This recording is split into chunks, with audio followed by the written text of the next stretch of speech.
原神的新活动片寄生炎，大家第一天都打了多少分啊？我本来以为挺容易的，它边上的重容效应我都没咋看，因为密密麻麻的。进去后放它的技能，我第一反应就是跑到边上，果然是前面拍照的后遗症。然而很快我的公子就被秒了。还有就是打的时候它底下的 buff 我根本不认识，完全反应不过来是给的哪个。所以我后来自己研究了一下，总结出了最好记的办法，大家直接听我的就行。前2个好记，会对应它给你的角色元素；第3个一般是反应后的 buff 记住这点就行。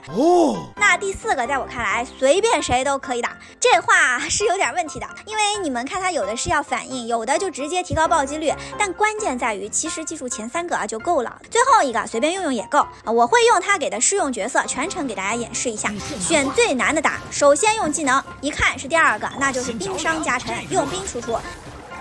这项工作该划掉了。切了干预躲远点打，没盾还是要当心的啊。等 buff 走完了再用技能。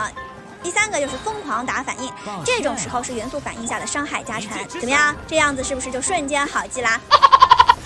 如果第1个就再用2个水轮流输出，当然了，如果实在没有也别强求啊。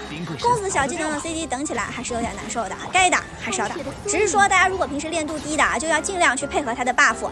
这次亮了好几个，那就怎么打都行了啊，不用考虑太多啊。对了，干预输出的时候是看不到那个要的技能的，大家可别光顾着射啊，这样下来第1波就打完了。我第一次打，关键就是记不住那些 buff 的意思，一共3轮，这字儿太多了。然后我发现米哈游现在越来越舍得给试用角色了。公子刚用过还是能用啊，对新手友好了很多。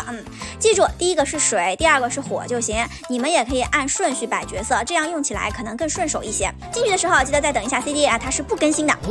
剩下的就是老样子了，前2个元素亮哪个用哪个。不过行秋默认跟胡桃绑定，公子跟香菱也配，这关其实变化不大，总归都要用的。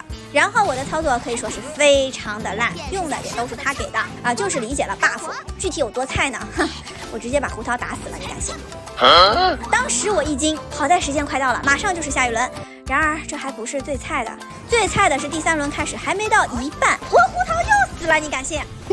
当时光看着要用火系，没注意血量，本来都不想玩了，但最终还是想看看我打成这样能不能奖励全拿。